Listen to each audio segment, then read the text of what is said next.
Welcome to the Voice of Vicious podcast. Welcome to the Voice of Vicious. I am your host, Vany Vicious. Guys, I'm sweating. Look at me on a microphone, bro. What the fuck? Hello, everybody. Welcome to the Voice of Vicious podcast. Thank you guys for tuning in. I'm your host, Vany Vicious. We are currently streaming live on Twitch, so shout out to anyone who joins the live Twitch gang. Hello. This podcast is available every Friday on Rumble, YouTube, Spotify, and Apple Podcasts. Today I am here. I don't even know how to introduce you because I go by the name of Famez. You do everything. I don't do everything. I feel like you do. You're a singer, a songwriter, right? You fight. Yeah. I actually had a conversation yesterday about somebody saying I do everything. I don't. I like to tap into things, but I don't think I do everything. But if you're tapping into things, you're doing a little bit of everything. I guess so. What would you call yourself the master of? Because, you can be good at a lot of things, but what are you like the master of? I am currently a professional fighter. Okay. That's definitely the label right now. Fighter. So I am here with Famez, the fighter. Yeah. The model, the OnlyFans creator. Yeah. All of it. All right. So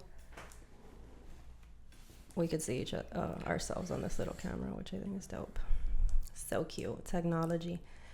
All right. So tell us a little bit about how you grew up. Were you always an athletic kid? Did you always like competing? How did it start?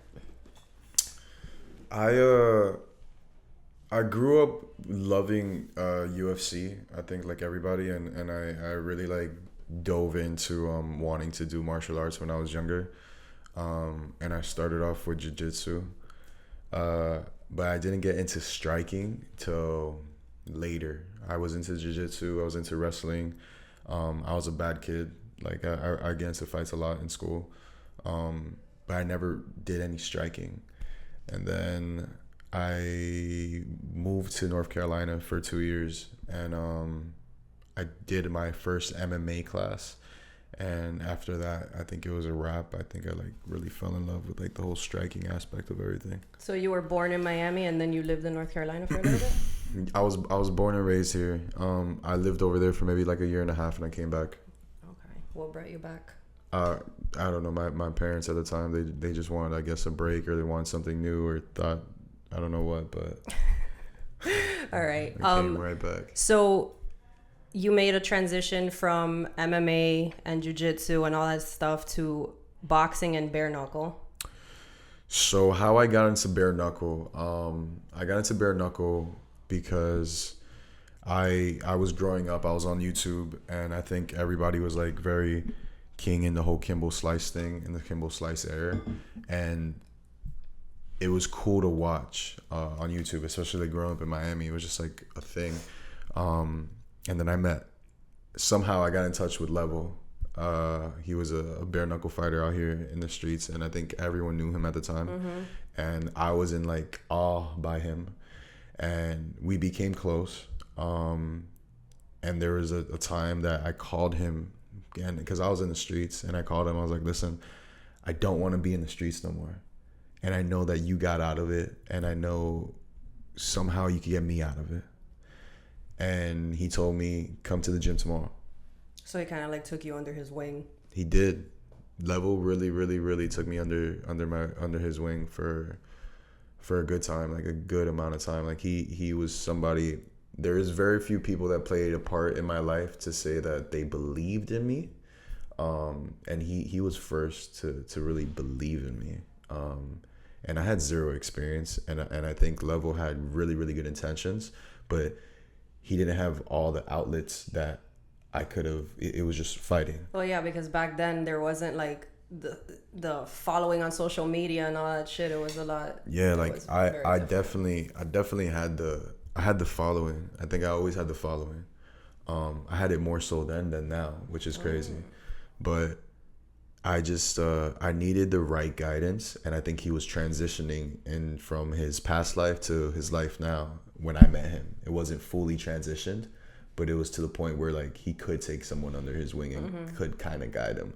So I was under his wing for a while, but we got our first fight in like Yeah, like maybe 2-3 months after, it was like, you want to fight? All right, let's fight.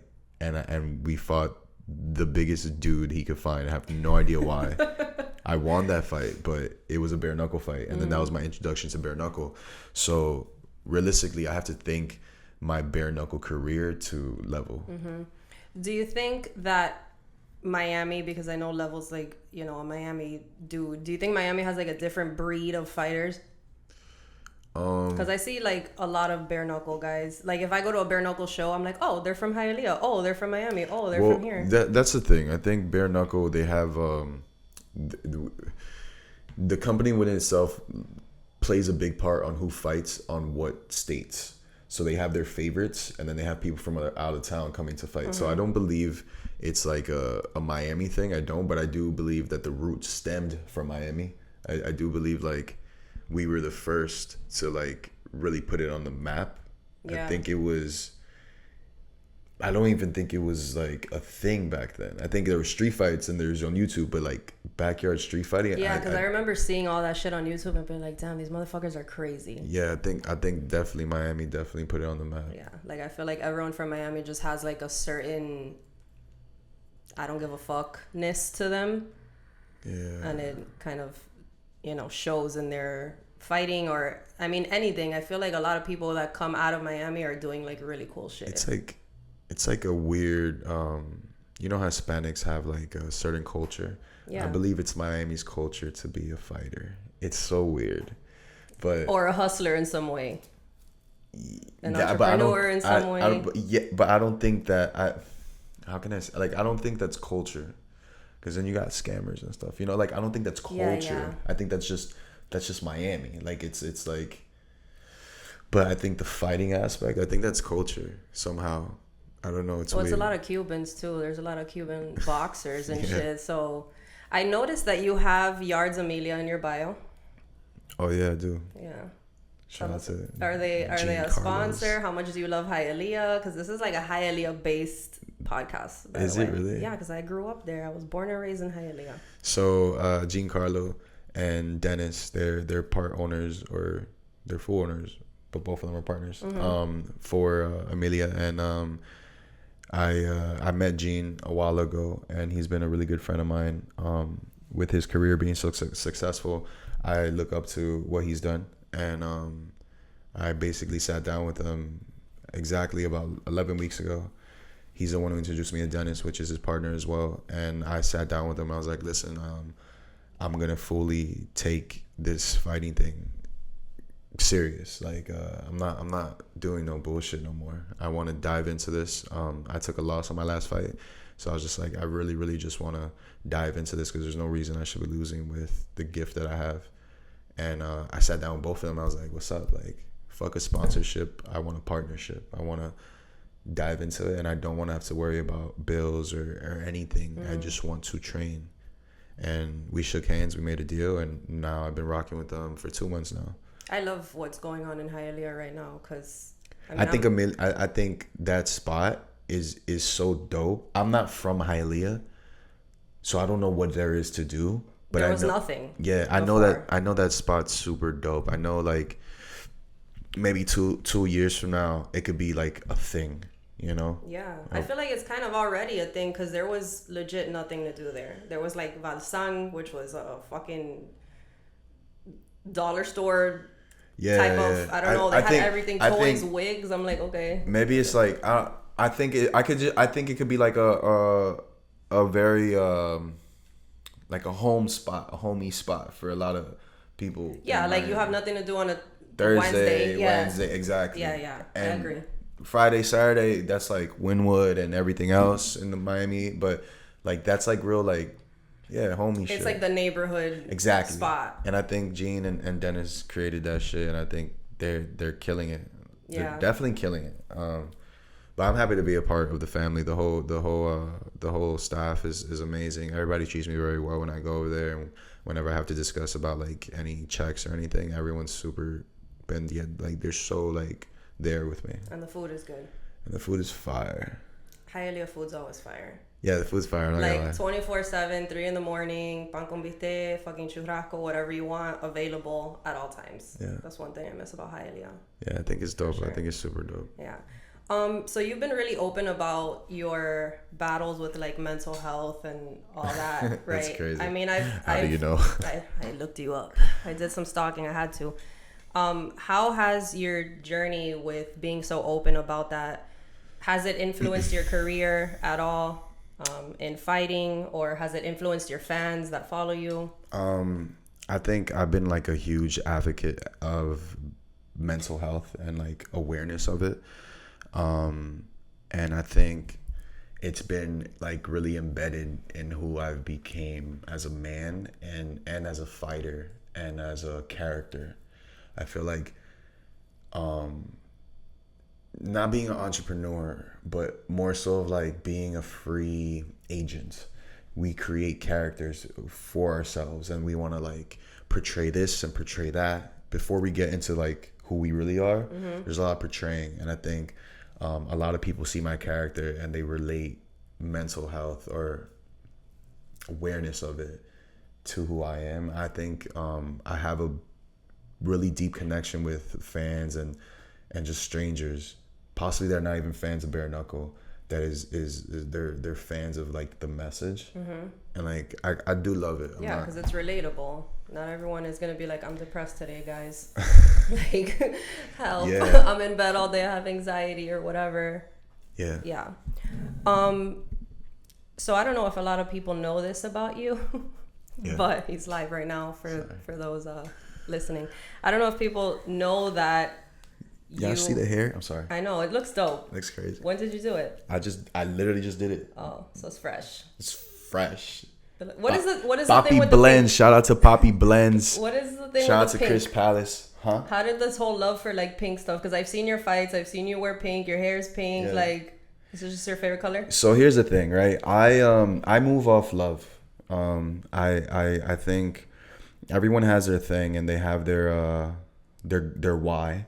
I think my why is love, and I think I've moved like that for so long, and pink resembles love. Pink is love, and I think like me He's being a lover and a fighter. Look at that. I'm definitely a lover. I'm definitely a sweetheart. That's like the root of me. I've had to. He's like choosing his words very wisely right now. I am. I've been on a lot of podcasts, man. I said a lot of silly shit. I've had to really like but I've had to embrace my bad boy. Okay. I'm definitely a lover boy at first, and I've had to embrace my bad boy. And it's like, usually it's reverse, because people will look at me and be like, oh, he's just a bad boy. It's like, I'm a bear. All right. A teddy bear, not a grizzly bear. I'm a teddy bear, but I definitely had to embrace my bad boy when it comes to life situations and just when it comes to relationships. So yeah, I think pink stems from like embracing, like, yeah, I could rock this. Like, that happens though, like when you're covered in tattoos, you dye your hair, you do whatever, people look at you and they're like, oh, wildin', this guy's crazy, he's probably this. Like, I mean, it happens to me too. Like, this bitch is probably partying and fucking on drugs all the time. I'm like, no, I'm home with my dogs, just chilling, cooking and shit. I just love art, so any way I could express it, I think I love expressing myself, and I love expressing myself through different avenues, not just fighting. I think just anything I wear, like even like pink bandana, like anything, I love expressing myself. Yeah, because you have a really like unique style. Yeah. Also, very like expressive.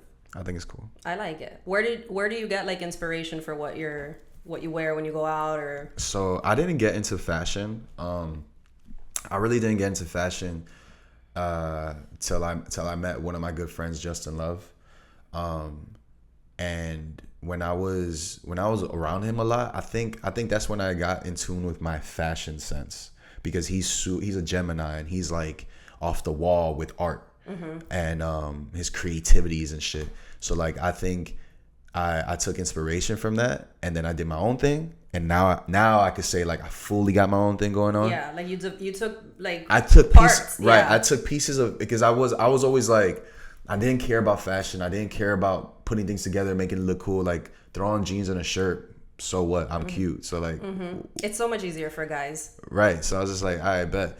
But he got me in into this mindset of like, all right, maybe I could rock this, and maybe I could.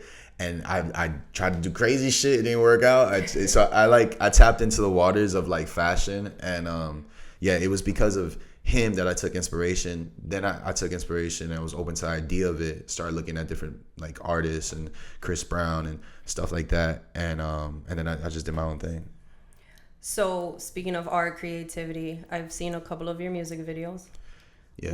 What did that come before fighting? Music? Yeah, definitely. Music came before fighting. Music was my first love.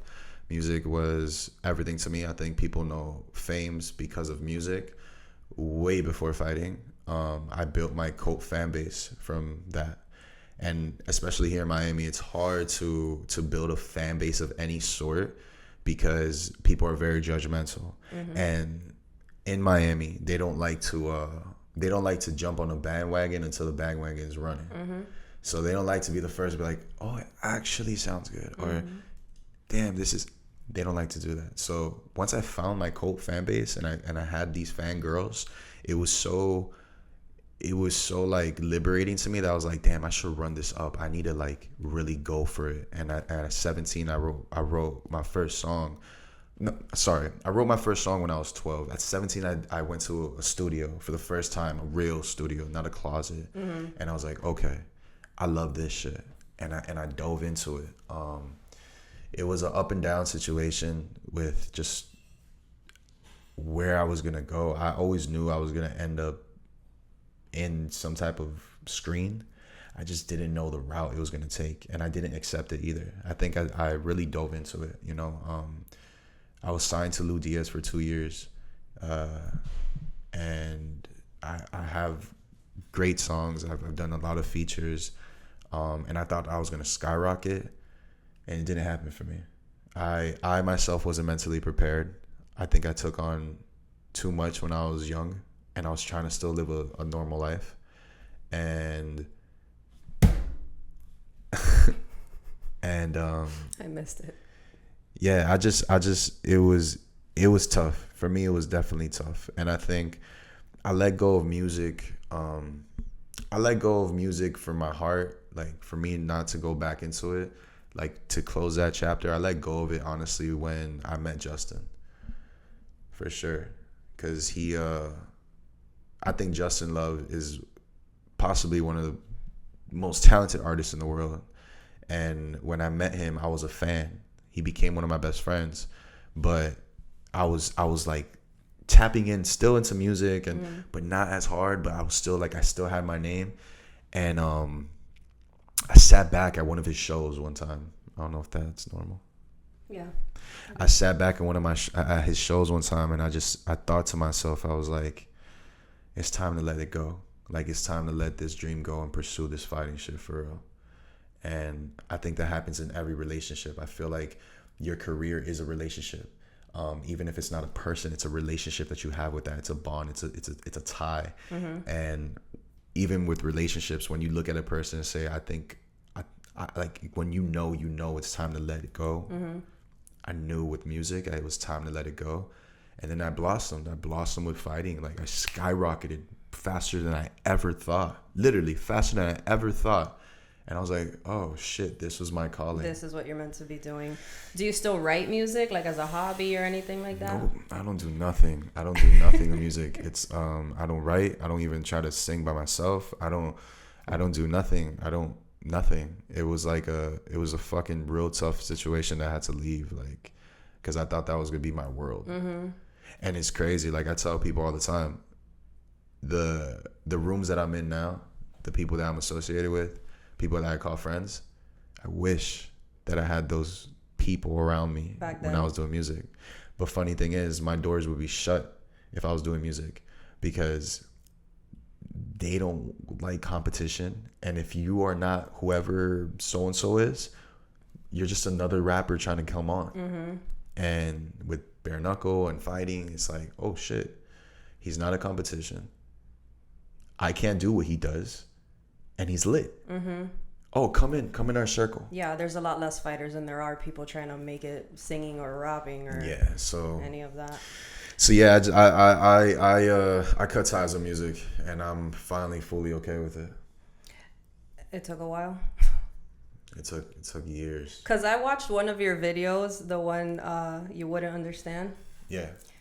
In the beginning of that, I was like, oh, this is intense. Okay, but then as I sat through it, I'm like, oh damn, this is actually a really dope message, because it was kind of, which brings me back to like the mental health thing. Like, I think it was on a creative aspect. I think it was a dope video because it kind of showed the vulnerability of men, because I feel like a lot of men won't show or talk about. Yeah, I have vulnerable written there. Oh shit, yeah. Yeah. I feel like a lot of men don't talk about that shit. I'm so vulnerable. I don't know men. I relate to women more than I relate to men, to be honest. I don't know how men move, and I've heard that a lot. I'm vulnerable as fuck. And for whatever reason, whoever I associate myself with, and it's not even I choose to, it's just like whoever I associate myself with men-wise, they're super in touch with whatever they're going through. There's probably like, I could think maybe one or two people that really don't talk about their feelings. Mm-hmm. Everyone else, like, we talk, and it's like, it's on some real vulnerable shit. Really. Yeah, well, that's what they say. Like, you are who you hang with. So it's kind of like your vibe is going to attract your tribe is kind that's of the so saying funny. Or whatever. Why? I don't know. I've never heard that. You never heard that? Your vibe is going to attract your tribe. Your vibe attracts your tribe, yeah. That's cool. Like, whoever you chill with. Or whoever you are, that's what you're going to chill with. You're a piece of shit, that's what you're going to fucking be around. Yeah. Piece of shits hang out with piece of shits. I guess. It's a fact. So how do you balance your career with fighting? And I mean, you said you're not really doing anything else. You kind of are. You're involved in Yards Amelia. You're an OnlyFans creator, right? Yeah. How do you balance like training, personal life, other work shit? I'm signed to Naked Agency. When it comes to OnlyFans, I'm signed to Naked Agency. They're possibly the best agency when it comes to OnlyFans. I got introduced to it through a good friend named Brian. He introduced me to a guy named Camacho. Camacho ended up being a really good friend, and I known the main guy, Henry, for years. So it was like I was a free agent when it came to OnlyFans because they sponsor me. Mm-hmm. So for your fights. Yeah, they just sponsor me for my fights. So they give me a certain pay in order for me to do a whole bunch of deliverables for them during fight camp. But I didn't have anybody running my account, and it was just up and down. So I got with Naked, and they started running my account, and it's doing great. So I guess that's one thing. I've always been into arts. Like arts, you know. Clearly, you have leopard spots on your head. Yeah, so I've always been into arts. I just like, I guess I do tap into everything, but I'm really focused as a fighter. Mm-hmm. I think. Well, yeah, it's like the tree of Famez, and then I guess fighting would be like the fucking trunk of the tree, and then you just have branches of other stuff. Yeah. We're walking tomorrow on Miami Swim Week for the first time. And like, that's something I've never done. I've never walked in front of people. I fought in front of people, but I've never walked as a model in front of people. So it's like, I mean, it's gonna be easier than fighting. You just gotta walk. So yeah, you should be great. but it's like, I love. The thing is, if we don't tap into things, it's not like it's. I don't know how to explain it, because I just spoke to somebody last night about this, like how like they're upset. Like, you do everything. Like, oh, you're literally doing everything. Like, focus on one thing. I'm focused. I'm very focused. I'm very focused on what I do. But if what I do brings me more opportunity, I'm not gonna say no. Mm-hmm. Like, I'm not gonna be a one-trick pony for the rest of my life and say that I'm a fighter and this is what it is. Not only that, you can't fight for the rest of your life. Yes, and I want to open different avenues for myself. So modeling, acting, whatever comes to play. Music, I won't touch. I won't touch music. But modeling and acting, I'm definitely gonna hit that. Yeah. Plus, you're fucking young. How old are you? Yeah, 26. Yeah, young as fuck. Like, now that's young, because people are still just making it at 40, like just getting into whatever they're getting into.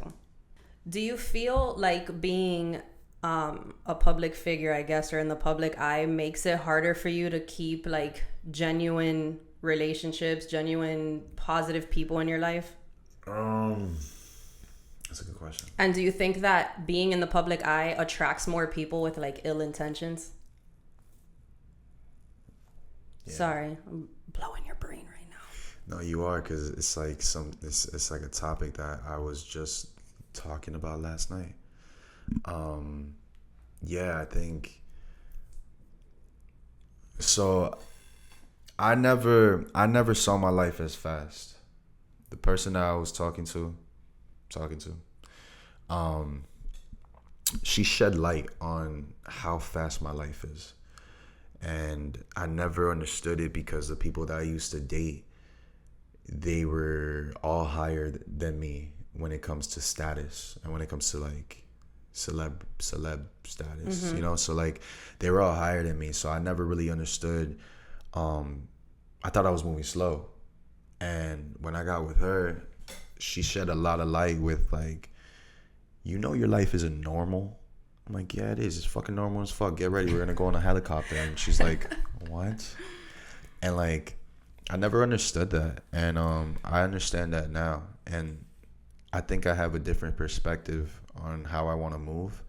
So like, I'll do these podcasts. I'll do, you know, like, I'll still be in front of the cameras, but I don't want what I used to want. I want to have some type of privacy to where, because being in the front end for so many years, I have had a lot of things fuck up relationships for me. Like envious people, weird fucking creepy people. And it's like, I asked for it, but the person that I was with didn't. Yeah. You know, so it's like, it's not their problem to put up with your problems, and it sucks that it just can't be my problem. You good? It's fucking bug. Look at it. I don't want. I'm listening. All right. So yeah. So it sucks. It sucks that like because of what I chose to do for a living, people have to put up with the baggage that comes with it. I specifically only have one baggage. It's a crazy stalker. But shout out to the stalker. She does so much. Like you gotta put a restraining order type shit. Like it's serious? I definitely do, because it's just, she doesn't live in this state. She's a fucking weirdo.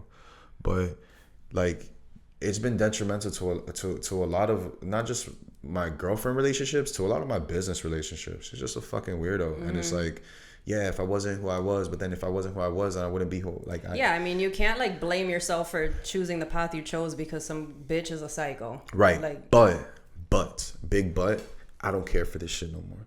I don't care for the fame. I don't care to get, I love where I'm at. Like, I love where I'm at. I love right where I'm at. I love it.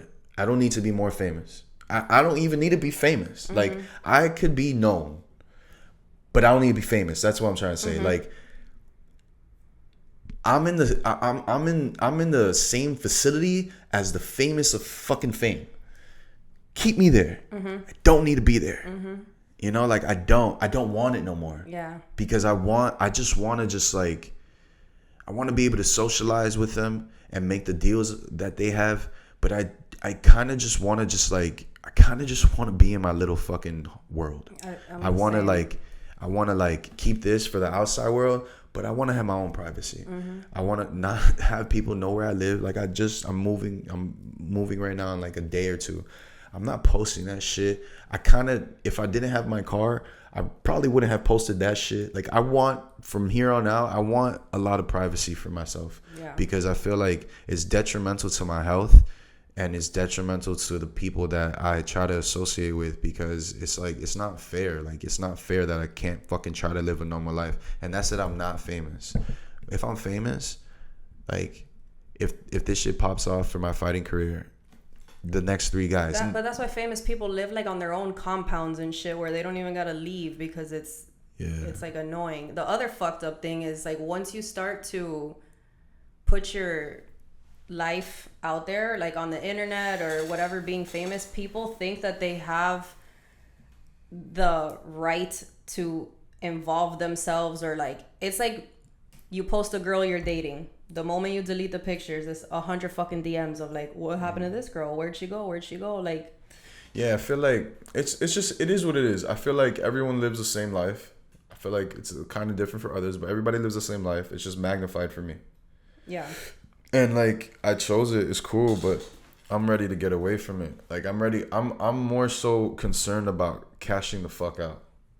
I want to get in this bitch, hit this year hard, hit next year hard, stack up and cash the fuck out, and everybody else could keep the little title of King of Miami.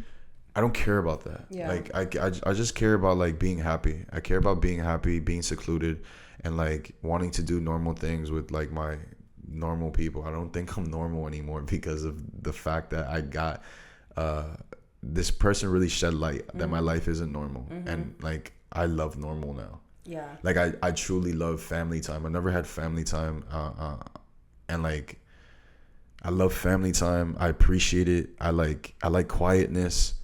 Weirdly now I like space. I never liked space ever, and now I weirdly like space. I understand like the beauty in it. I also understand the power in space.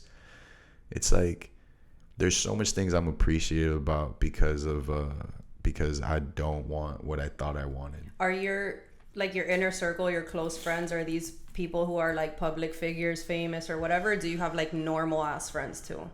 I'd have no normal friends. Oh, I have all normal friends. Like, I'm the only asshole. So then like, yeah, we can't relate on that level. But all my friends are like moms. They got like 9-to-5 jobs. Like, all my friends are lit. All my friends are somebody. All of them. My best friends, all of them are lit. Everyone is, they have more credibility than I do.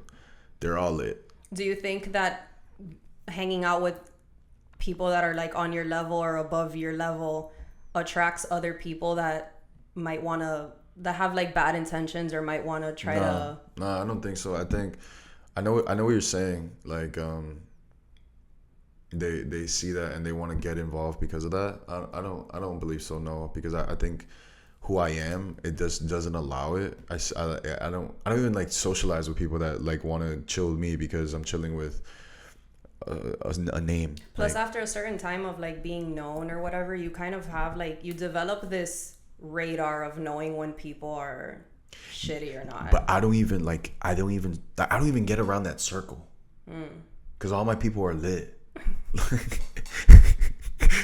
He's like, everyone's so dope. Like, they have a great radar themselves. So whoever I'm around, I know that circle's lit. Like, everyone is on some other. Take a shot every time I smack this fucking bug, and every time he says lit. Everyone's on their own thing, man. Like, everyone is really like. Guayna. I don't know if you know Guayna, but Guayna's. Como se mueve la chachota. And anyways, I can't sing Spanish, but like, Guayna's one of my really good friends. His wife Lele Pons, she's walking tomorrow. She's walking on Saturday, but like, I love being in the world that I'm in because I see such accomplishments, and no matter how big or how small, the friend group is very supportive. Like, I don't know, because they also understand what you're doing because they're in the world. Yeah, and even if I'm not in their world, I'm like, so like, I'm a fan, you know. I'm like, fuck yeah, you know, like, that's awesome. Like, I don't know where I'm walking tomorrow. I believe it's 100. This doesn't come out tomorrow, does it? No. Cool. You see, like, but it's something 1,000 palms thing, 1,000 palms. Anyways, I'm walking somewhere tomorrow, but it's nowhere near. So what was it? Is Sports it for swim? Illustrated. Yeah, it's for swim week. Okay. But so you're gonna be like in little speedos and shit, or probably. Damn. They haven't gave me my. What if they give you a thong? What if you get there and they're like tanga? Honestly, I'll go viral. Yeah, you would. Would you like twerk or like shake your ass at the end of the runway or anything like that? How are you gonna go viral then? You're just gonna be another guy with a butt. I don't think every guy's wearing a thong. What if they make you're the only guy? I'll do it. That will make you go viral. I wouldn't do it. No? Why? No. I was gonna actually do something to my hair that was super controversial, but I didn't do it. What? Nope, not gonna say it. Okay. But I was gonna do something crazy. I was like, nah, I'm walking tomorrow. I can't do that. That's insane. Everybody, I'll be all over America. That's how bad it was. Were you gonna like shave a pussy in your head or something? Nah, worse. It was horrible. Worse? Yeah. It wasn't worse in the sense of like I didn't mean anything bad from it, but I knew it was gonna cause a lot of controversial shit for sure. So I said, don't do it. Let's just add these things. Let's just do some leopard spots. Yeah. It worked out though. It looks dope. But yeah, no, my friends are all lit. I like it's so funny that you ask me that, man. I don't have normal friends. I only have normal friends. I mean, I have friends that are like that do OnlyFans and stuff like that, but like my day-to-days, like the people I talk to every day, like my best friend, she works at like a wine distributing company. She's mom. Like I go to her kids' baseball games and shit. I'm basically her man. But anyway, on the topic of public whatever figures, what do you think about like influencer boxing and all that shit that's like popping off now? I think it's so cool. Period. Would you do it? Yeah. Like, would you box an influencer? Yeah, I low-key hate the fact that I don't have that much followers. You don't even need that much anymore. I have the credibility, and that's what gets me through these doors, and that's why I can shake hands the way I shake hands and whose hands I shake and like how I get in because of the credibility of what I do and how I've done it. But damn, I want fucking followers. But I mean, you can. To be an influencer, you have to have at least 200,000. No, but I've seen people box on this influencer boxing that have like 10,000. It's all about who you know. And I don't understand how the fuck. And I guess also who you're fighting, because now you would have to find an influencer that would want to fight a bare knuckle fighter. Yeah, and like no influencer wants to do that, which is like completely understandable. I get it. So you would do it? I would do it. I'll do it tomorrow. I'll do it literally tomorrow. It's so funny. Like another not normal fucking new friend I got. Another not normal. They're normal in their own way. We are normal, man. We are. It just sucks that it doesn't suck actually. Fuck everyone. I love what I do. So fucking suck a dick, all right? I don't care. Just leave me alone. I'd rather just do what I do. So you want the followers, you just don't want to be famous. No, I'm just saying I want the followers for like the influencer fighting thing. Yeah, okay. Trust me, that's like, it's honestly a checklist that I want to do. I definitely want to fight the influencer thing. But I'm a fighter, so like it kind of like... Well, now there's some fighters going into it. Yeah, and there's a lot of influencers that are actually good. Like they're human and they have hands and they probably have good amount of money for good trainers. Like, bro, they're killing it. I think it's so dope actually. I just watched one. I just got my nails done. Clear. I just broke mine, so manicure, that's where we're at. I just started this though, so I'm just showing it off. Doing manicures? I'm looking at this. I'm looking at that. Wherever you want. There's 3. But yeah, I just yeah, my I was gonna say that I saw an influencer fight, I think last week or whatever, Paige Van Zandt and some other girl. Oh, that other girl fucked her up. Fuck! That shit was crazy. Dropped her in the first round. Yeah, she's a porn star. Yeah. A little porn star. Little porn star hit a right hand and she dropped her. Someone who's been fighting her whole fucking life. Yeah, honestly, I hate influencers coming to the game now because they're doing that shit and it's like we're not scary no more. Like fighters, you're not a different breed anymore. Now yes. Yeah. I mean, shit, they're not doing bare knuckle. No. But the fact that it's happening, yeah, and they won't do bare knuckle, is crazy. Like they're actually, I mean, there's some that suck, and you watch them and they don't get better. There's a bunch that suck, but I'm saying like shit like that. But there's some that porn are good. Star rocking a professional fucking who has done bare knuckle, crazy girl. Yeah, I saw her. I actually was there that day. I was rooting for the other one, but yeah, man, that shit is crazy. It's definitely crazy to me. Yep. These people, y'all gotta watch out for these fucking porn stars. What What advice do you have for anyone who wants to start fighting, who maybe dealing with their own like mental health battles or facing challenges in life? I mean, fuck fighting. I just think if you're dealing with anything, go through it. Like, indulge in it, feel it, embrace it, fucking get lost in the darkness. I know that's so weird. I'm sorry. It was just your eyes as you were saying that, or like in another dimension for half a second. Because I had to think of where I was, but like, just get lost in this darkness. Get lost and embrace the sadness. Embrace the crying in your car, the fucking screaming out your fucking lungs for no reason, the beating whatever wall or whatever it is. Not a wall. I don't know what they do. I beat walls, but like, whatever it is, like, I think if you're going through it, you have to go through it, you know, like, really embrace this shit, because there's no sense of shying away from how you're feeling, and there's no sense of trying to even make sense of it. I think we're so keen into like trying to dictate of how we should feel instead of feeling. Mm-hmm. Like, we try to dictate and control, and like, I have this: let go of control, believe in faith, put love first, what's meant to be will, give all your faith, full problems to him, God. Mm-hmm. Growing apart is going to help us grow together. So I believe in like whatever season you're going through, I believe in really just diving into it and not numbing the pain. A lot of people do it through alcohol. They do it through sex. They do it through other forms of addictions. But they try to numb the pain, and it what it does is only increase it over time, mm-hmm. instead of biting it in the ass right away. So like, if you're going through it, fuck fighting. Don't fight. Like, go be at home and cry. Yeah. Like, be at home and cry and seek therapy. Talking to someone is so therapeutic, and that's something that's actually helped me through my journey of becoming healthy and becoming the man that I am.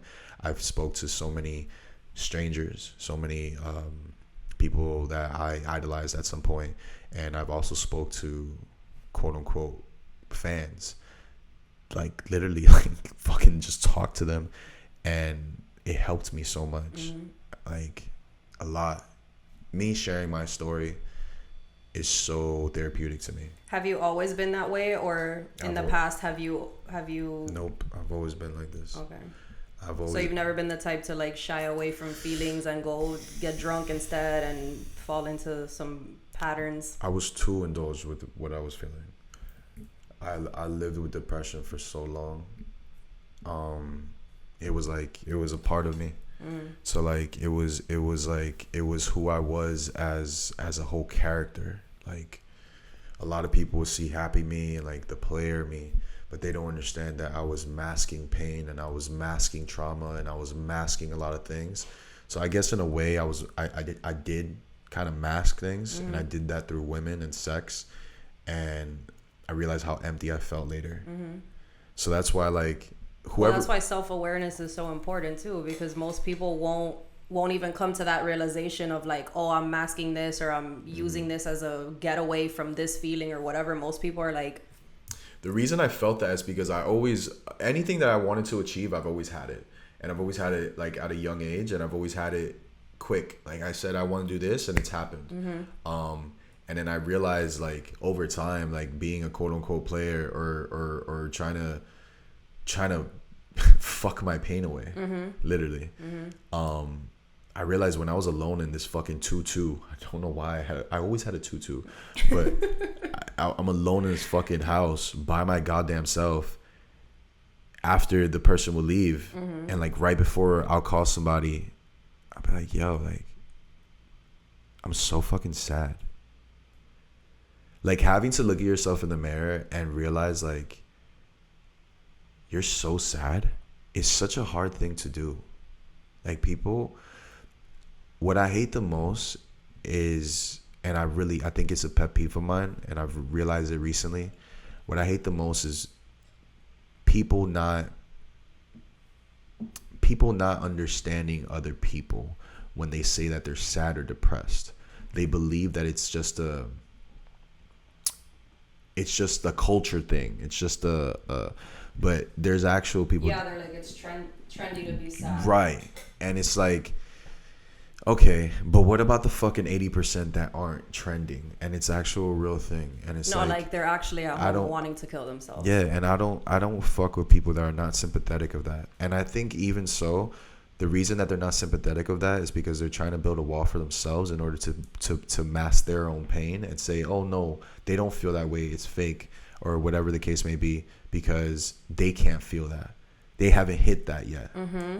The reason you haven't hit that is because you're masking it with masculinity. Was it masculinity? That word, as a man or a female, and it's like, man, indulge in that shit. Like, indulge and embrace whatever sadness is on your shoulders, or like indulge in it. Like, really, like, if I don't know how to explain that because it's so fucked, but it's like, if you're going through a fucking sad season, like, there's no way of getting out of it unless you go through that bitch. Mm-hmm. You know, like, the worst part of it is death. And, like, if you're not dying, you're going to be okay. Mm-hmm. And I also think that other people need to learn that they might not ever feel what that person's feeling. You know, like, there's a lot of times where, like, I'll hear someone be like, oh, yeah, that bitch is always sad. She's always this. She's always that. And I'm like, you don't know what they feel. Like, you can't judge someone because you're not in their head.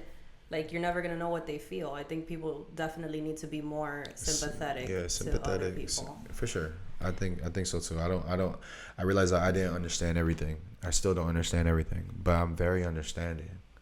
I'm so understanding. Every day's a school day. I'm so patient. I've become patient.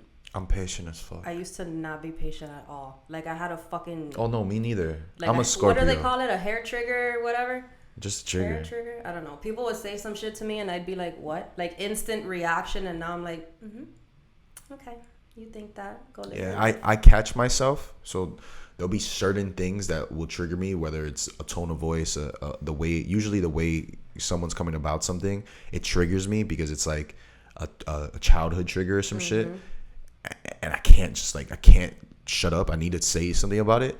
But 90% of the time, which is a lot, I'm so patient. I'm patient with people's growing, like, with their pace.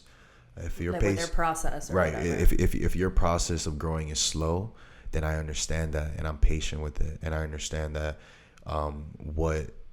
what people are reflecting has nothing to do with me and has everything to do with something that they're not outgrown. And that's completely fine. Like, it's literally okay. And I think as a man, I'm just so patient with that. I'm like, all right, baby girl, like, it's okay. You're really not mad at me. You're mad at yourself because whatever. Yeah, it's all perception. Yeah. I get it. What do you think, like, what is one thing that triggers you that you just... If you could think of something off the top of your head. Cursing at me. Okay. Telling me to shut the fuck up. I hate it. Telling me, like, it gets me out of my character. The patient, the understanding man. When you tell me to shut the fuck up, I hate it. When someone tells me, all right, leave. All right, go. Yeah, I don't like that either. I'm like, okay, bet. Like, watch me go and never fucking block you from my entire life. So you see, you do that, I do the opposite. What the fuck you mean go? I'm here and I'm fighting. I listen, like, for me, when people tell me something, I take their word for what, I take it at face value. But like, oh, okay. But then again, that's pride. So, like, you have to come with a happy medium. You have to listen to their word, go, bounce. But then at some point, you gotta, like, take away your pride. I think pride is such a fucking... Pride and ego could kill any relationship, business or personal, or, like, even pride with yourself. Like, I am not going to go ahead and do that. But telling someone to go is also pride and ego. 100%. So it's like you both have to meet at a place where you're not going to tell your girl to go, or she's not going to tell you to go, and then you just fucking grow up. Yeah, people need... Like, everybody needs to kill their ego in that sense. I think when it comes to relationships, I believe that ego is detrimental to a relationship. And I think that speaking when you guys are emotionally distraught isn't the case. I think saying, like, it's only new human nature to say what we feel is wrong at the moment and at the time. But I definitely think that space, which I was not used to, and I'm very grateful for the person that I was fucking with, that it's like, I am so grateful for understanding that space is actually with me, not against me. I thought giving someone space is showing them how to live without me and how to be okay without being without me. Instead, giving someone space is having them, it gives them the opportunity to calm down, reevaluate the situation, and then when it's time, you guys talk in a normal. Just because you guys got into a fight doesn't mean it's done. Me, before, it'll be like, I'll get into a fight and, all right, so we're done? All right, so it's over. Like, relax. You got into one. They're like, no. You got into one fight. She's like, no, I literally just need my space. What the fuck is space? Yeah. Like, but now I understand. I grew the fuck up in that aspect, and I understand that space is something that is beautiful in a relationship. Yeah, and I also feel like both people have to have their own thing going on. Like, you always can't be up each other's asses. Like, it's good. Like, I like to date people who have their own set of friends, who have their own life, you know, like, because then you're not relying on each other for everything, and it's not like there's not that codependent kind of vibe. Like, you both do your own shit, and then you come together and you do your shit together. You know what I'm saying? Like, I don't mind, like, if whoever I'm dating is like, I'm going out with my boys, I'm like, okay. Yeah, I don't mind that now. Wow, she's very persistent. Persistence. I don't mind that now. But before I wanted to do everything with my girl. Yeah. But now I'm very, again, understanding and open to the idea of, like, you know, like, you can have your little world and I'll have mine. I think it was just like a possessive thing. It was a Scorpio thing. It was like, it's trying to control things. Scorpios are very possessive. We are. Why? And most don't admit it. And the ones that do is like overboard. But the ones that don't is even worse, because it's like, I'm not, yeah, you are, bitch. Even if you don't say it, you're like, Yeah. I feel that way about, like, Leos too, like fire signs in general. Like, sometimes, I guess it's an ego thing or a pride thing or whatever, but sometimes people say things and I let them believe whatever they're saying, and in my head I'm like, oh, this just became a game. Like, you're not gonna win, motherfucker. Here we go. And then, like, that's it. There's like a switch that goes off that I'm like, let's play. Like, so here's the thing. I believe getting into a relationship, in the mix of it, you have to play the game until you don't have to play it no more. Like, it is what it is. Like, that's the sad truth. You can't be and give your all in relationships. There has to be a little game. There has to be a sauce of game, because attraction fades. It's also very rare that both people are giving 100%. Like, there's always an imbalance. It's not going to happen until you play the game. And it's fair. If I play the game of cat and mouse with you, where I give you I give you me when I'm with you. But when I'm not with you, I give you a cold me. But when I'm with you, I give you all of me. And then sometimes, oh, wait, I can't be with you. If I give you this, then it's just human nature for us to want, we're attracting it more. But if you're always on top and always want to do, and that's how I was. Like, then it's like, oh, fuck. But it's fucked up because the cat and mouse thing is kind of toxic. No. Because then you have like this runner chaser thing going on. So if you put it in a perspective of faith in God, it's like, if you believe in faith, everything that you want isn't handed to you right away.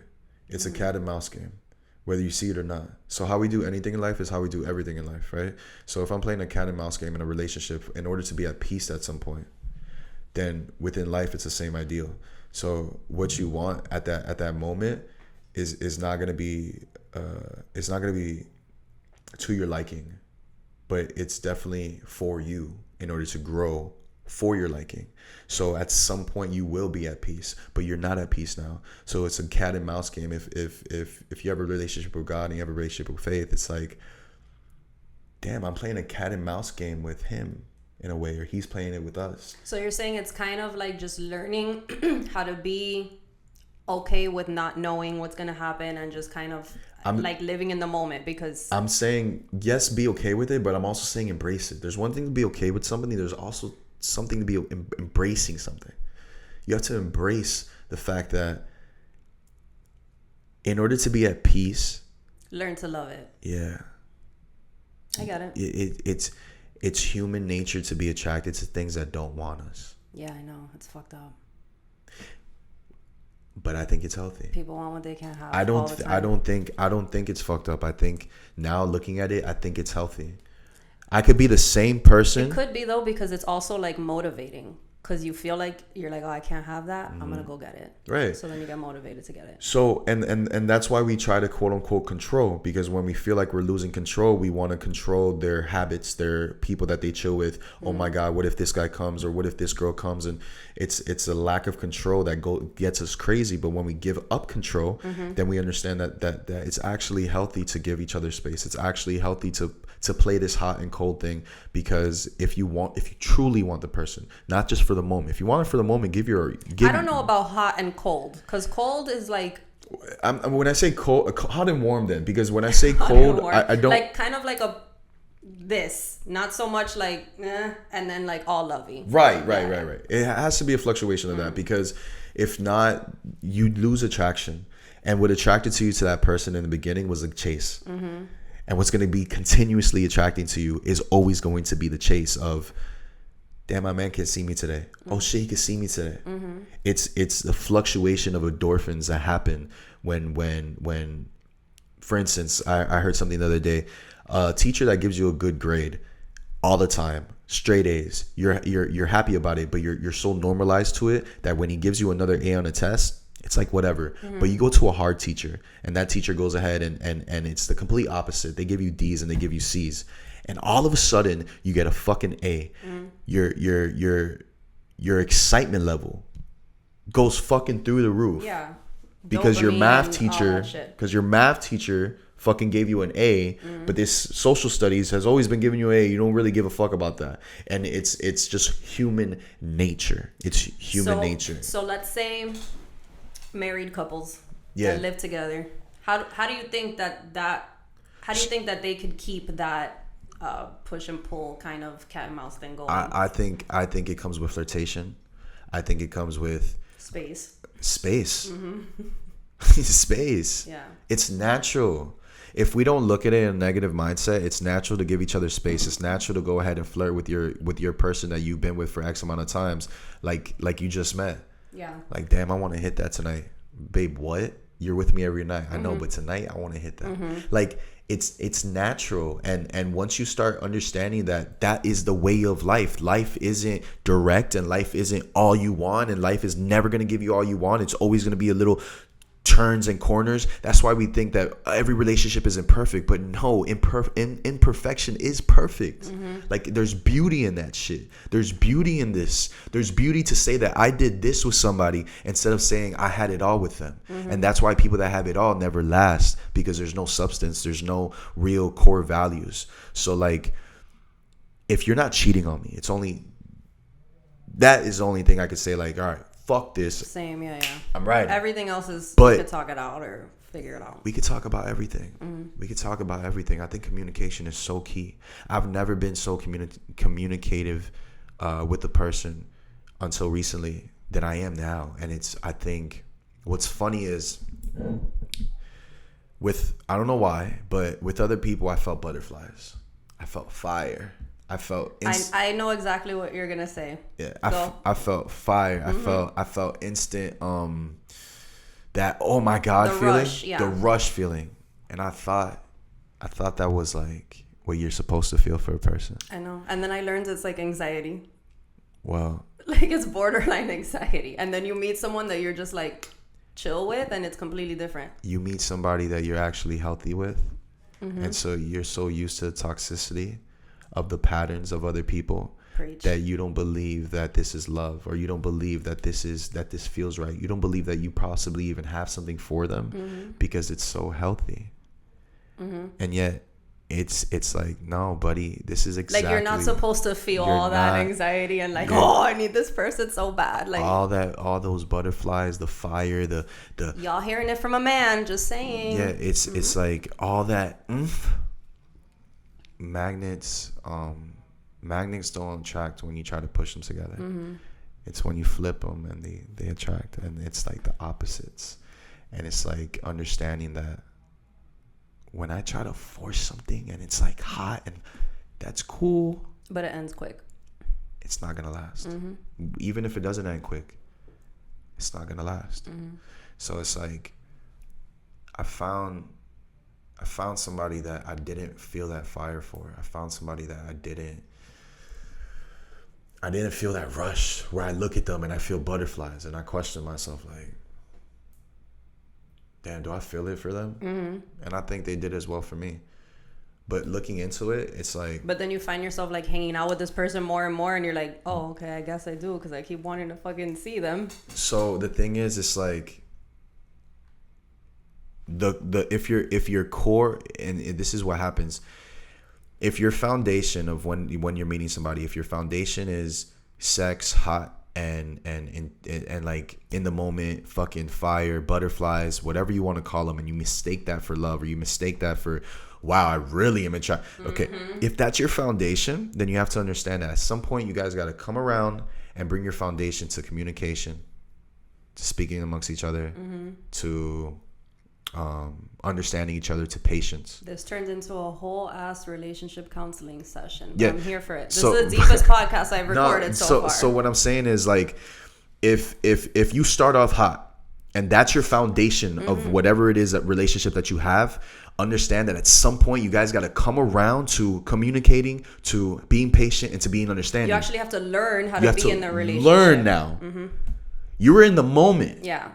And you rode the moment for as long as you want, year, 2 years. You're in the moment and you believe that's right.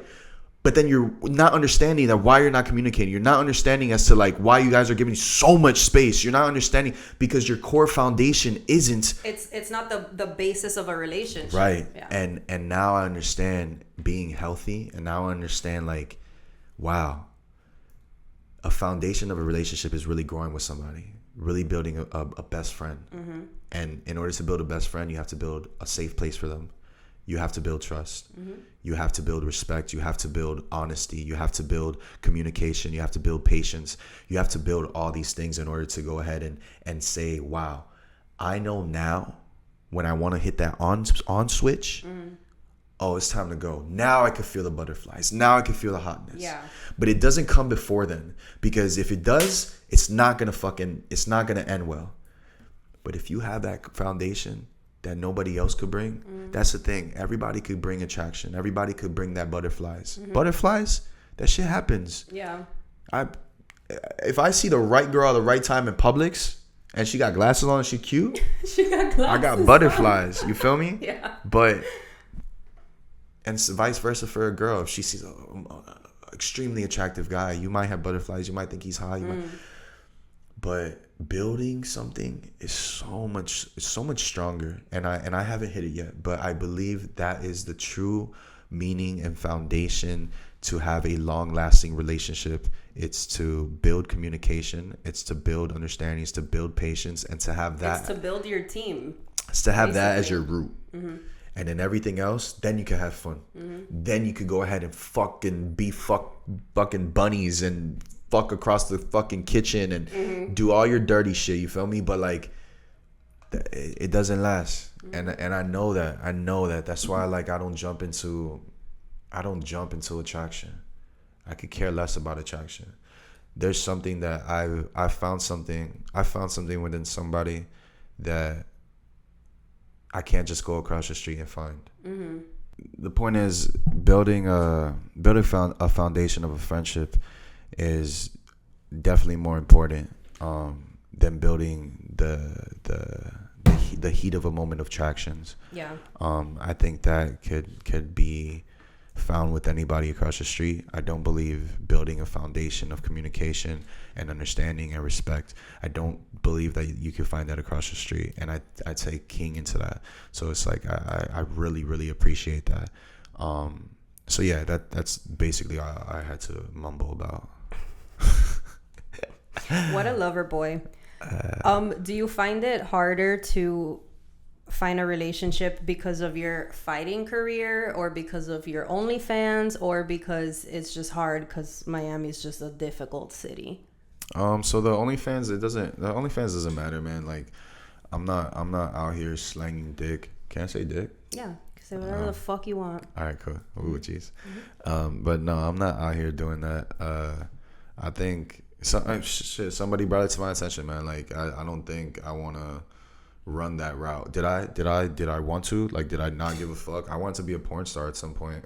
Like, but I don't think I want that for myself. Not for like later down the road, you know. So I'm not out here doing that. So the OnlyFans, they're just a company that I adore, and they have treated me so well. Someone named Dylan within the company has literally been so amazing to me. So I love. So what kind of content do you have on it? You gotta subscribe. Get the fuck out of here! Like, I'm gonna subscribe to someone else's OnlyFans. I started that shit. I don't know. It's good content. Explicit. Yeah. All right. It's not that crazy. It's not that. The crazy. reason I ask you if that makes it hard for a date, because mine is not that crazy either. But look, let's just say I'll send my girl more explicit shit than my OnlyFans. Yeah, same. But like, for me, it makes it extremely difficult to date because I have an OnlyFans. So I was wondering if, like, for a guy that does it, and I'm not fucking on it. So here's the thing, right? I think highly of myself. I realized recently, like, I'm him. Like, lit. I know that sounds so fucking arrogant, but I really realized recently, you're him. This goes for everybody. I was so into comparing myself to what the person I'm talking to see what they follow, to see what I was so into comparing myself and realizing, like, well, bitch, I don't look like him, or him. Why the fuck are you with me? I'm him. Like, I realized I've really never realized that shit till recently. Like, I've always had my status, I've always had girls, I've always had cars, I've always had this, I've always had that. But I realized soulfully, like, I do not give a fuck about the next man or his accomplishments or what the fuck he brings to the table. I know what I bring to the table. I know who I am now, in a sense of, like, not even like what I do for fighting. I know who I am as a man. And I think that right what there, your values are, what I just unlocked for myself, I wouldn't count another man's pockets. I don't care no more. I did. As successful as I've became for myself, I always counted another man's pockets to be like, well, what does he have? Or I'll always be like, okay, she's going to this location, she's going to this club, this party. Fuck, who's gonna be there? Oh shit, he's gonna be there. Fuck, I don't want her to see. But for what? It goes back to controlling. I am now forever giving up control. I want what's best for me. I want what God wants for me, and I want what the world wants for me. And in order to move righteously, I have to move off love. And being controlling isn't love. And I think that comes from a very hateful, hurt place. And I don't want it no more. I honestly want what God wants for me. So wherever my path is taking, it's with my footsteps, but his soul. Do you think that, because I know fighters have, I mean, you guys train multiple times a day, like in some way, shape, or form, whether you're running in the gym or whatever you're doing. I look great now. I'm in the best shape of my life now. He's been staring at his damn self in this camera the whole time. I would show my abs, but it's too much. But don't stand up, because I'm in the best shape. You're gonna hit the shelves. I'm so happy. So with all the training that you guys do you find it hard to maintain relationships because of that? Like, is there any time where girls are like, fuck, you're always in the gym, or like... No. So, like, the people I was with prior, they were so focused on their careers that, like, I honestly never had that issue where, like, oh, you're training too much. They're just as busy as you are, basically. Yes, and I was actually training less than what I'm training now. the person I was recently talking to, like, she actually encouraged me to train more. Was she a normal person or a public? No, she's not a public figure, but I believe that she's definitely gonna not dwell. She's definitely gonna be involved in that realm somehow, some way, not as a influencer, but more as like an established woman. It's different, more of a stomping, more of a like, I'm here. When she finds her niche, when she finds her calling, I think she's gonna be like, yeah, I'm her, without even saying she's her. It's weird. Anyways, but yeah, without being so vocal about it. She yeah, exactly. She actually brought to light what it means for me, what it means to hustle without acknowledgement. I always, it's we you know, I meet people and I grab different things, but I've always hustled for others. Other subconsciously, I always hustled for other people's acknowledgement towards what I'm doing.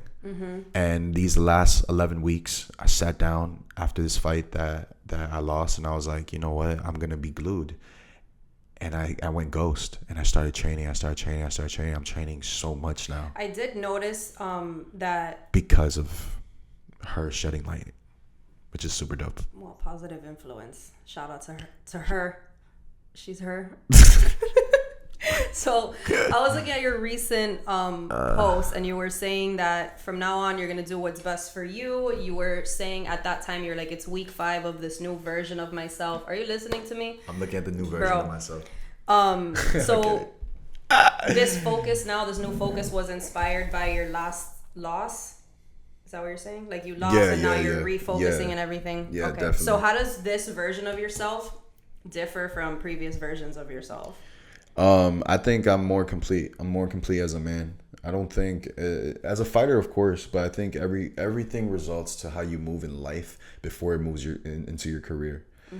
So I think I'm more complete as a man, and I think I have an understanding of where I want to be. I thought I wanted to be in front of the cameras, in front of the lights. I thought I wanted the fame. And I realize now I just want a simple life. I want to be able to do extremely crazy shit without the notoriety that I thought I wanted. I want to be a low-key guy. You know, like I just want a normal life. I want to be able to like, I don't want anybody to feel uncomfortable because of my lifestyle. For instance, if I go out, I'm not saying I'm Brad Pitt, but when I do go out, there's a lot of people like, hey, are you this guy? And like, hey, can we take a picture? And hey, and we're talking about like grocery stores, normal spots. And sometimes I understand how it may feel uncomfortable to the person that I'm with. And like, I don't want it no more. I honestly, I'm being so honest. I literally don't want it no more. I just want, I like I said, I want what God wants for me, and I want to be at peace. I want to be at peace with my financial status, and I want to make sure that I can provide for the next generation of mine. And that's really all I care for. I don't care for anything else. I want to be a man with integrity. I want to be able to move righteously, and I wanted to not stray away from my past, but have an understanding that my past is a past. And I'm moving forward, and I'm preparing myself. That's what it is. I'm preparing myself for this new version of Famez. For your future. Yeah, like who the fuck are you? You know, and like being half-assed at the gym, regardless of me getting into a fight with someone, regardless of me having a bad day, rent's due tomorrow, I gotta be in the gym. That's just what it is. That's first right now. No, nothing comes above that. Me at the gym, because I have a fight coming up. Me at the gym is the only thing I care about. Everything else comes second. That was gonna be my next question. Like, when's your next fight? So I believe I'm fighting in August. I don't know if it's gonna be in Miami, honestly. But I have to fight. For bare knuckle, right? Yeah, I have to fight for bare knuckle in August. So that's that, and I'm just preparing, man. I'm ready for this shit. Like I'm ready to do what I should have done 2 years ago. I feel like it also has a lot, not only with your physical ability to fuck somebody up, but also like your mental state has to be like on point to really be focused. Yeah, something happened my last fight prior to me fighting, and it completely sidetracked me, and it completely fucked me up. It was so. I was like, I was fucked. I wasn't there. I wasn't there for like a week. Even I just wasn't there, and I realized like, okay, I don't give a fuck if a meteor is hitting the Earth. Lock in, like lock the fuck in. Well, you don't lose, you learn. Yeah. No, I'm very happy with. I'm happy with everything. I'm honestly happy with every outcome. At the end of the day, people don't give a fuck. Like they really don't give a fuck. I mean, they're gonna watch you anyways because they like you as a person. Yeah, shit, like so. No one really gives a fuck. You just gotta make sure that you're accountable for yourself. That's it. Make sure that you're accountable for yourself. Make sure that if you set some rules, that you go ahead and complete them. Stop being half-assed. Stop being fucking lazy. It's time that you grab your fucking balls, grab your tits, and make sure you fucking do this thing, because you're the only person stopping you from being great. Everybody else is fucking spectators with opinions, but you are the person that is gonna go ahead and blossom if you go ahead and complete little tasks. It doesn't have to be big things. It doesn't have to be go ahead and walking the carpet. It doesn't have to be being on TV and fighting people. It's more so of complete little tasks. Start with your home, do your bed, wake up in the morning, brush your fucking teeth. I don't know how people don't make their bed in the morning. Just I cannot. These little tasks are patterns that you're going to create for yourself in order to get bigger habits and bigger responsibilities. And that's just what it is, man.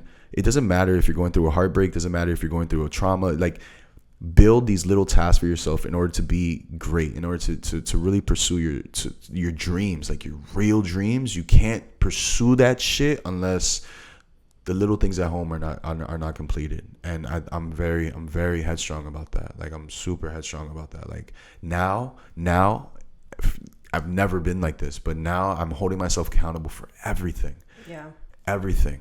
I understand that if I lose, it's on me. I mean, yeah, the only thing you can control is yourself. So yeah, everything that happens. And even that, it's less of control but more of direction. Well, on that note, we've been blabbing for about an hour. Yo, I go by the name of Famez. Any shout outs, sponsors? I don't know, but if you need a therapist, here he is. Only Famez on Instagram. Only Famez on Instagram. I don't care for you to know my YouTube. Shout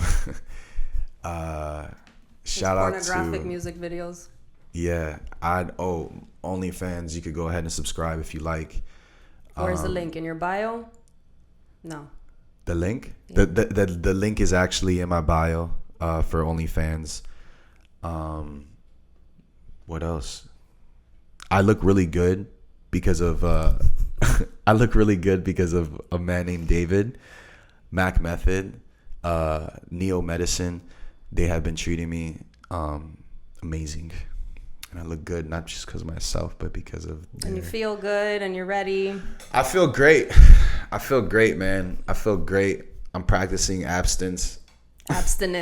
That he can't even say it. You feel me? Yeah. I'm practicing that right now. Is that what it means to be dating yourself? No. What's your definition of dating yourself? Dating myself? Yeah, because I asked you, are you single? Are you in a relationship? You said I'm dating myself. So what does that mean? I for said you? that? Mm-hmm. That's funny. That sounds so funny. Mm-hmm. So I'm currently, I'm single, but I have an understanding with somebody, a very clear understanding with somebody, and like I said, there's no control. If it works, seeing where it goes. If it works, it's meant to be in my future. Mm-hmm. If it doesn't, then it's meant to be a lesson. At the end of the day, I want to have no control over anything no more. I feel very strongly people need to grow apart in order to grow together. So that's just what it is. I'm single, but I'm not looking for anything. You're focused. I'm focused, man. I just want friendship. Like I right now, I just want friendship. If I get involved with anything, it's to get involved with friendship. It's to build that. Like, anybody could give me sexual relations. Not everybody could give me a bond. Not everybody could give me like, hey, can I call you for anything? Like, I want what wants me. You feel me? I just I want to be at peace. I want to be at peace, and I want to be happy. Well, that's how the universe works anyways. What you want wants you too. Yeah. So And I'm very selective on like, I'm not gonna do it because it's gonna expose so many people, but like, I'm very selective on like answering DMs and like like fucking around. I don't fuck around, man. I really don't. Like I really don't fuck around. I'm such a nerd. Like for real, like I could be on that type of time, but I was on that type of time, and that's why there's so much growth in my voice, and that's why there's so much growth in my movement, because fuck being a player. Like, the fuck is a player? Like what the, an idiot. Fuck being a player. That's for women and men. Like there's no reason that if your intentions aren't pure that you should move towards somebody. And at this time, at this point in my life, like I'm really understanding the value of falling in love with your best friend. If that happens, it happens. If it doesn't, then it's okay. At least you gained the best friend. He's a lover and a fighter. And we'll leave it right there. Yeah. Go follow Famez on social media. Only Famez on Instagram. We're gonna link it in the video. How do you feel about long distance relationships? I've been in them, and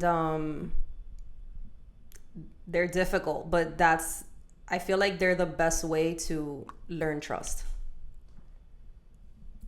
What? That's crazy. It's true though. You have to trust that person. You can't do it without that. Yeah. That's cool. He just wants to keep talking. He likes to hear himself on the mic. Nah, I won't talk. I'll stop. Anyways. Thank you guys for listening. Thank you guys for watching. Subscribe. Go follow Famez. We will see you all next time. Bye.